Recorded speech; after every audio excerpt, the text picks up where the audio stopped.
président sortant et 11 challengers. Il est 21. Voici le résultat de ce premier tour. En tête de ce Les élections présidentielles sont passées et on n'arrête pas de me poser la même question. Pour qui tu as voté? Eh bien, tu vas découvrir le secret de mon vote dans cette vidéo.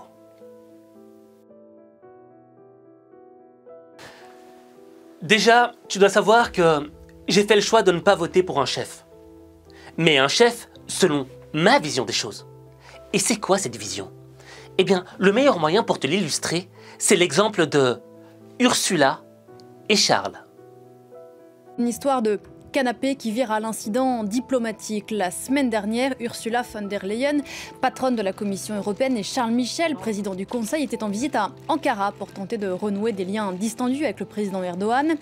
Mais au moment de s'installer, vous le voyez, les deux hommes ont pris place côte à côte sans qu'une chaise ait été attribuée à Ursula von der Leyen, qui leur a signifié son malaise avant de devoir s'asseoir sur un canapé, en retrait.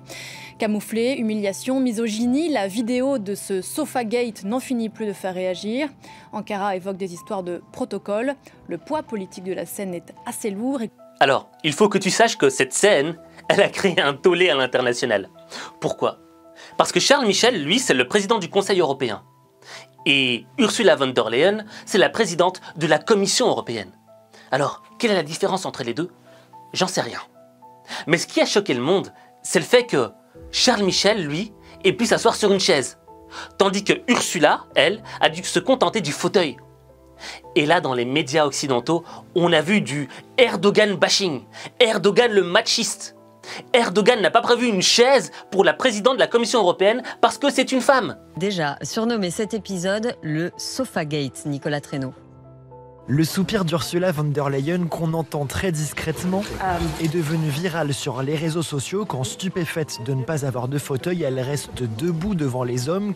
La séquence embarrassante fait réagir au sein du gouvernement français la ministre déléguée Geneviève Darrieussecq. Je regrette fortement que les femmes ne soient pas au même niveau que les hommes partout. C'est des séquences que je n'aime pas beaucoup voir. À l'Assemblée nationale, le député de la majorité Jean-Baptiste Moreau juge le comportement du président turc grossier et sexiste, d'autant que le recul du droit des femmes turques était au menu de la discussion. C'est d'une parfaite mule fleurie. Erdogan est un islamiste de fait qui prône la soumission de la femme à l'homme. C'est tout simplement inadmissible. Reléguer la présidente de la Commission sur un canapé à l'écart de son homologue européen est un affront. Mais la vérité derrière cette scène, c'est que c'était plutôt Game of Thrones, la guerre des égos. Quand tu revois bien la scène, tu vois que Charles Michel, petit malin, a vu qu'il n'y avait que deux chaises. Et il a entamé une petite accélération pour être juste le premier à s'asseoir. Three political leaders walk into a room, but there are only two chairs. No punchline here, but certainly a punchy, although... Three political leaders walk into a room, but there are only two chairs. Et Ursula, quand elle voit ça, elle dit non mais attends, c'est à moi de m'asseoir. Et donc, comme on ne sait pas qui est le plus important entre le président du Conseil européen et le président de la Commission européenne, tu vois, ben, il y a une petite guéguerre entre les deux. Une petite guéguerre d'ego. Et tu vois, pour moi, ça illustre parfaitement ce qu'est un chef. Un chef, c'est quelqu'un qui veut être assis sur le trône. Et tu vois, entre ces deux-là, c'était pas à cause du machisme d'Erdogan, parce que Erdogan avait aussi prévu un fauteuil pour son ministre des Affaires étrangères, qui était un homme. Tu vois ce que je veux dire? Au fait, c'était une simple guerre d'ego. Il y en a un des deux qui voulait s'asseoir sur le trône, comme dans Game of Thrones. Tu vois, ce qui était magique dans Game of Thrones, c'est que vers la fin, on a vu que tout le monde s'entretuait. Pourquoi? Pour être assis sur le trône, pour être le chef, pour être le roi ou la reine. Et c'est pour ça que j'ai décidé de ne pas voter pour un chef. Parce qu'un chef, c'est quelqu'un qui met son intérêt propre avant l'intérêt des autres. L'intérêt propre de celui qui veut devenir le chef, c'est de s'asseoir sur le trône. Parce que ça crée en lui une satisfaction personnelle. Mais le problème de cette satisfaction personnelle, le problème de cet ego, c'est qu'il détruit. Je vais prendre un simple exemple. Le cas de Tupac et Biggie. Tupac Shakur et Notorious Big, c'était dans les années 90 les meilleurs rappeurs de leur génération. C'était les best, il n'y avait pas mieux. Et à un moment, ils se sont fait une guéguerre. Une guéguerre d'ego. Je suis le meilleur, je suis de la West Coast, moi je suis de la East Coast. Des guerres qui se basaient sur rien. Mais l'ego est monté tellement haut qu'ils ont fini par se faire tuer l'un l'autre. L'ego a détruit 2 talents. L'ego a détruit 2 vies. Et tu vois, parfois je me pose la question, je me dis, mais imagine si Tupac et Biggie pouvaient revenir à la vie, à l'instant même où ils ont été tués. Comment est-ce qu'ils prendraient la vie? Qu'est-ce qu'ils penseraient de cette guerre d'ego qu'il y a eu entre les deux? Moi, je pense qu'ils se diraient, attends, on va arrêter de se faire cette guerre d'ego parce qu'elle sert à rien, elle débouche sur rien, elle n'apporte rien. On va plutôt profiter et apporter du bon son aux gens. Donc tu vois, un chef, ça m'intéresse pas. Parce que le chef, c'est lui d'abord et toi après. Moi, pour qui je veux voter, c'est un leader. Et un leader, c'est quoi? Je vais te donner un simple contre-exemple. Est-ce que tu as vu la polémique qui s'est produite en France, là, il y a quelques jours? Et Angèle, ce matin, tu as choisi de revenir sur ces responsables politiques épinglés pour leurs dépenses personnelles. Puisque hier soir, la députée de La République En Marche, Coralie Dubost, a annoncé qu'elle se mettait en retrait de la vie politique, 2 jours après que Mediapart a révélé ses notes de frais astronomiques. Et oui, vêtements, lingerie, restaurants, Mediapart qui révèle donc que Coralie Dubost a dépensé des sommes faramineuses avec ce qu'on appelle une avance de frais de mandat. C'est une enveloppe mensuelle que les élus peuvent utiliser pour financer les dépenses liées au cadre de l'exercice de leur mandat. Mais alors, peut-on considérer que dépenser près de 2000 € de vêtements par mois rentre dans l'exercice politique? C'est ce qui est reproché à Coralie Dubost notamment, qui aurait aussi utilisé 500 € d'argent public pour acheter de la lingerie. Bon, on va pas tirer sur l'ambulance. Parce qu'il n'y a pas qu'en France que ça se produit ce genre de choses. Regarde juste en Angleterre avec Boris Johnson. En plein confinement, au moment où il dit à tout le monde de rester chez soi, le mec faisait la fiesta. Des excuses pour convaincre les élus de sa bonne foi. Le Premier ministre britannique a demandé pardon aux députés après s'être vu infliger une amende de 60 € pour avoir enfreint les restrictions anti-Covid en juin 2020. Il ne m'est pas venu à l'esprit à l'époque ou ultérieurement qu'une réunion dans la salle du cabinet, juste avant une réunion essentielle sur la stratégie de Covid, pouvait constituer une violation des règles. Je répète que c'était mon erreur et je m'en excuse sans réserve. Coupable d'avoir fêté son anniversaire à Downing Street en pleine pandémie, Boris Johnson est le premier chef de gouvernement britannique en exercice sanctionné pour avoir enfreint la loi. Si le Premier ministre avait une once de respect pour les millions de Britanniques qui ont tout sacrifié pour respecter les règles, il aurait démissionné. Mais il ne le fera pas, parce qu'il ne respecte pas le sacrifice des Britanniques. C'est un homme qui n'a honte de rien. Et le feuilleton du Partygate est loin d'être terminé. Le Premier ministre britannique risque de nouvelles amendes pour sa présence à au moins 5 autres événements festifs. En décembre, il avait pourtant assuré n'avoir enfreint aucune règle. Les députés voteront ce jeudi sur l'ouverture ou non d'une enquête parlementaire. Tu sais, le dénominateur commun entre le cas français et le cas anglais, c'est que ça fait mal. On va pas se mentir. Ça fait mal. On a l'impression d'être arnaqué, d'être floué. Parce que nous, on a respecté les règles. On a fait ce qu'on nous a dit, comme de bons petits élèves. Mais quand tu vois que ceux qui sont au-dessus de toi, que ceux à qui t'as donné le pouvoir ne suivent pas les règles, ça te blesse. Et ça te rappelle que dans le fond, vous n'êtes pas égaux. Qu'il y en a un qui est au-dessus de l'autre. Qu'il y en a un qui est au-dessus des lois. Et ça, c'est la caractéristique principale du pouvoir. En fait, le pouvoir, il a 2 fonctions. Lorsque le pouvoir est exercé par un chef, il exerce ce pouvoir sur son peuple. Il l'oppresse, il l'écrase avec, pour lui rappeler que on n'est pas égaux, on n'est pas les mêmes. Et c'est à toi de suivre les règles, parce que si tu ne suis pas les règles comme il faut, tu vas le payer cher. Tandis que lorsque le pouvoir est exercé par un leader, le pouvoir a pour fonction de te tirer vers le haut, de faire de toi une meilleure personne, d'améliorer ta vie. Et au fait, le leader, c'est celui qui mange le dernier à la cantine. Le leader, c'est celui qui s'assure que tout le monde a mangé, et ensuite, lui va manger. Le leader, c'est celui qui se sacrifie pour les autres.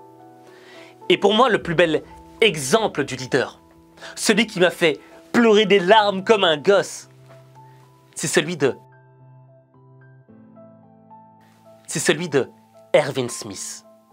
Alors Erwin Smith, pour ceux qui ne savent pas qui c'est un personnage de dessin animé japonais, manga, de l'Attaque des Titans, l'un des meilleurs mangas du monde, sauf pour la saison 5 qui était vraiment merdique. Mais c'est un autre débat. Et tu vois, Erwin Smith, son peuple humain se fait attaquer par des titans, par des géants. Tu vois ce que je veux dire? Et ces géants, ils ont pour objectif de manger les humains, de détruire la race humaine. Et Erwin Smith, lui, il a donné sa vie pour combattre les titans. L'heure est grave! C'est maintenant que va se jouer le destin de l'humanité tout entière! S'ils emportent les rênes aujourd'hui, l'humanité perdra tout espoir de continuer à survivre sur cette terre! Alors on va tout donner pour le récupérer, puis on va rentrer! Allez, sacrifions-nous tous corps et âme! Chargez!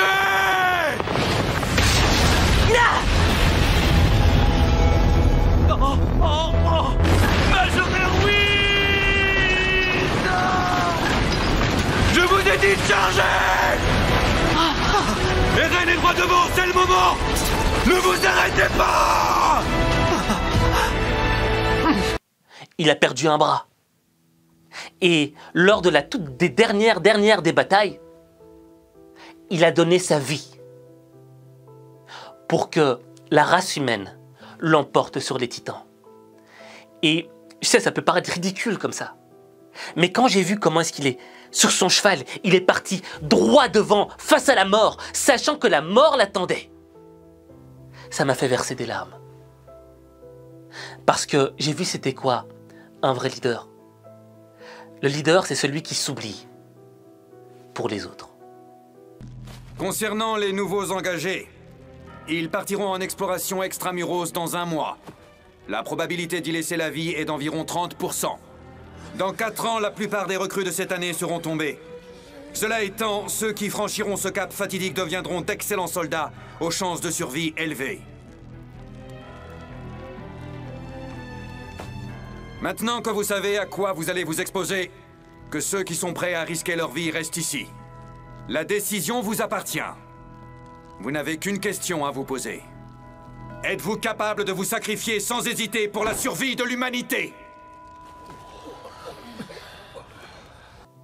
Le leader, c'est celui qui a compris que c'est pas lui qui va juste changer sa nation ou son pays, mais ce sont les éléments qu'il compose et qui doit faire en sorte de renforcer ces éléments, de mettre ces éléments dans le meilleur environnement pour créer une nation extraordinaire. Alors du coup, tu vois, je vais pas te mentir, mais je me suis posé une question. Je me suis dit, est-ce qu'aujourd'hui on a vraiment, à l'échelle du monde, des leaders à la Erwin Smith? Des gens qui seraient prêts à sacrifier un peu de leur vie pour celle des autres? Selon toi, quelle est la réponse? Moi, j'en suis venu à la conclusion qu'il n'y a pas beaucoup de leaders. Et c'est pas pour critiquer, mais c'est un fait. Et on le voit. Je veux dire, aujourd'hui, quel chef d'État, par exemple, serait capable de dire à son gouvernement « Écoutez les gars, Aujourd'hui, on va vivre avec le salaire moyen des concitoyens de nos pays. Et on va payer nous-mêmes nos propres factures pour comprendre pendant juste 1 an, ne serait-ce que 1 an, c'est quoi la vie de notre peuple. Et qu'est-ce qu'on pourrait faire pour changer, pour améliorer les choses. J'ai jamais vu un gouvernement qui a été capable de faire ce sacrifice-là. Alors s'il y en a qui ne sont pas capables de faire ce sacrifice-là, leur demander de faire le sacrifice ultime, le sacrifice de la vie, je pense que ce serait impossible. Et il y a un homme qui m'a permis de créer le déclic dans mon esprit et de savoir pour qui je devais réellement voter. Et cet homme, c'est Coluche. Alors tu vas me dire que c'est une blague, tout ça pour ça, mais c'est la vérité. Tu vois, Coluche, c'était un humoriste des années 70-80, et vraiment, ce mec était un surdoué. Politicien, bon, on a confiance ou on n'a pas confiance, ça dépend, hein. Mais en tout cas, on sait quelque chose, c'est qu'il y a officiellement 600 000 personnes qui n'ont pas à bouffer en France, quoi, tous les jours. Et les mecs vous disent ça comme un chiffre, et quand on leur demande qu'est-ce qu'ils vont faire pour ça, ils disent ben je sais pas. Alors nous on sait et on le fait, voilà. On est dans la merde. C'est-à-dire que moi personnellement ça va, j'ai gagné du pognon et je le dis tout le temps et j'en ai rien à foutre, je vais me tirer. Mais pour ceux qui sont obligés de rester, c'est vraiment le bordel. C'est vraiment pas bien. Il y a une pyramide sociale où il y a un mec qui est en haut tout seul, Giscard, vous me direz il y a du vent en ce moment-là. Bon. Parce qu'il y a beaucoup de mecs qui veulent sa place. Et plus on descend, plus on est nombreux. Et quand on arrive en bas, on est vraiment dans la merde. Alors moi, ce que je voudrais, c'est qu'on remue la merde de manière à ce que... C'est donc vraiment une histoire de merde, ma candidature. Je voudrais qu'on remue la merde et que l'odeur monte jusqu'au nez des mecs qui dirigent. Et qu'au lieu d'être tournés vers l'extérieur du pays, ils se tournent un peu vers l'intérieur et qu'ils disent qu'est-ce qu'il y a, qu'est-ce qui se passe, qu'est-ce qu'ils ont ceux-là. Ah merde, on leur prend tout leur pognon. Ah oui, il faudrait leur en laisser un. Et tu vois, le déclic que Coluche a créé en moi, c'est le jour où il est parti dans une université et que il avait dit ça. Il était venu pour les écouter parler de leur grève, de ses motifs, de leur déception, de leur façon d'imaginer l'avenir. Eux, ils étaient là pour Coluche. Pour Coluche qui exprime leur dégoût de la politique et qui les fait rire avec leur propre amertume et avec les siennes. Pour Coluche aussi qui les a observés pendant 1 heure comme ça, mine de rien.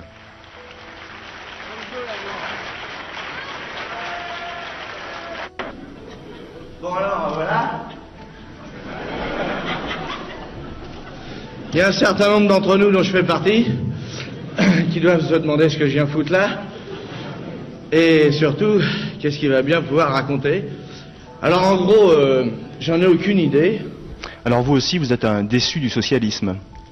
Ah ben, je sais pas, moi j'ai jamais été socialiste, mais c'est décevant, ouais, c'est sûr. Pour des socialistes, ça doit être terrible. Mais pas pour vous. Ben moi, ça va, de toute façon, je suis pas moins riche qu'avant, sous l'ancien régime, je m'en fous, c'est pas la question. Mais on a l'impression aussi qu'il y a une espèce de dégoût de la politique. Bah oui, c'est normal, mais c'est normal. C'est le vôtre aussi. Ah, c'est la dernière fois que les mecs votent, là, c'est sûr. Parce que si tout ce qu'on peut avoir à la place de la droite qu'on a eu pendant 30 ans, c'est ça, c'est la dernière fois qu'ils votent, les mecs, c'est sûr. Alors qu'est-ce qui reste? Il reste l'argent. On a l'impression que vous faites un peu vous leur dites, bon, ben, il n'y a plus que le fric, il n'y a plus que ça. Faut se démerder soi, quoi, individuellement. D'autre part, je voudrais que lèvent la main ceux qui viennent que pour la grève. À l'université, il doit bien y en avoir qui viennent que quand il y a grève. Les autres jours, on n'a vraiment rien à y foutre, alors je vois pas ce qu'on viendrait faire là. Mais comment vous les trouvez, là, les étudiants que vous avez rencontrés, là, maintenant? Eh ben, je trouve que c'est une grosse flaque molle, dont on ne sait pas bien comment l'attraper. On a l'impression qu'ils n'ont pas d'opinion, ou qu'ils sont tiraillés de tous les côtés, ou alors qu'ils n'ont pas d'opinion. Ce que je vois, c'est que pendant 30 ans, les mecs ont gouverné comme des manches, c'est-à-dire que économiquement, ils nous ont mis dans une merde noire, que les socialistes qu'on a attendus, donc de tous nos vœux, de tous nos espoirs, pendant des années, ils font pas mieux, hein. Il y a même des gens qui seraient tentés de dire qu'ils font pire. Et donc, on sait bien qu'il nous arrivera rien de mieux dans l'avenir, quoi. On a l'impression que l'avenir est complètement bouché, alors. Bah là, pour l'instant, politiquement, en France, on n'a pas grand monde pour remplacer ce qu'il y a là et ce qu'il y avait avant, hein. On n'a pas grand-chose, hein. Moi, ça m'épate de... Je me dis, tiens, mais c'est marrant quand même, les gens qui gouvernent, ils sont pas cons au point de pas demander leur avis aux gens que ça concerne. C'est ce qu'ils font.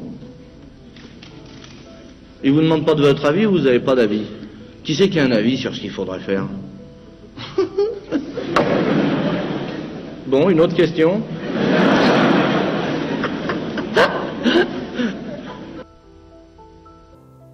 Faut se débrouiller. Faut se démerder. Et tu vois, ce discours-là, il date des années 80. Et j'ai l'impression que, entre les années 80 et les années 2020, rien n'a réellement changé. Que l'histoire se répète constamment. Et ce que j'ai appris grâce à Coluche, c'est que je ne devais pas voter pour un chef. Que je ne devais pas voter nécessairement pour un leader. Mais que je devais d'abord voter pour moi. Et donc, le secret de mon vote, c'est que j'ai aussi voté pour toi. Parce que je pense qu'il n'y a aucun être humain qui n'est rien. Je pense que chaque être humain possède un pouvoir en lui. Et toi-même, tu possèdes un pouvoir en toi. Le seul problème, c'est que tu vis dans une société où on t'a fait oublier ce que tu valais vraiment. Tu vis dans une société où on te fait croire que tu dois être un bon petit soldat comme les autres. Et oublier ta propre singularité. Faut qu'on ressemble aux autres. Mais moi je te dirais, il faut que tu votes pour toi. Voter pour toi, ce n'est pas ressembler aux autres. Mais c'est faire naître cette singularité, cette différence qu'il y a en toi. Voter pour toi, c'est réveiller le pouvoir qu'il y a en toi. Mais ce pouvoir qui va servir à quoi? Ce pouvoir qui va servir à transformer ta vie. Parce que n'attends pas d'un président de transformer ta vie. Ni un président, ni ta maman, ni ton papa, ni ton conjoint ne transformeront ta vie. Il n'y a que toi qui peux faire ce pas. Et tu vois, trop souvent, je vois des gens qui tendent la main. Légitimement. C'est légitime de tendre la main quand on a l'impression qu'on ne peut pas changer grand-chose dans sa vie. Mais le pouvoir n'est pas dans la main de celui qui l'attend. Le pouvoir, il est dans la main de celui qui donne. Et ce que je voudrais, c'est que tu te donnes à toi-même. Je veux que tu te donnes le pouvoir de devenir un leader. Non pas le leader d'un peuple, mais le leader de ta propre vie. Que tu puisses être en première ligne de la transformation de ta vie. Et quand tu seras capable d'être le leader de ta propre vie, de ne pas attendre qu'on te donne, mais que tu ailles prendre ce que tu estimes mériter, là tu pourras commencer à être un leader pour les autres. Et peut-être aider les autres à transformer leur propre vie. Aider les autres à devenir les leaders de leur propre vie. C'est ça qu'il faut faire. C'est pour ça qu'il faut voter. Tu dois commencer à voter pour toi d'abord. Tu dois commencer à croire en toi d'abord. Et tu dois commencer à changer les choses par toi-même d'abord. Et ne pas attendre que les autres fassent les choses à ta place. Et je suis pas là à te dire non, faut oublier l'État et il faut vivre dans un monde sans État. Non, parce que je pense qu'il faut des règles. On est des millions dans un pays. Et s'il n'y avait pas de règles, ce serait l'anarchie, ce serait la loi de la jungle et le plus fort l'emporterait. Non. Ce qu'il faut, c'est que tu travailles toi-même d'abord. Et que tu arrives à faire émerger tous ces pouvoirs qui sont en toi, tous ces talents qui sont en toi. Et quand tu arriveras à transformer ta vie, peut-être que tu aideras les autres à transformer la leur. Mais ceci, il n'y a que toi qui peux le faire. Il n'y a que toi.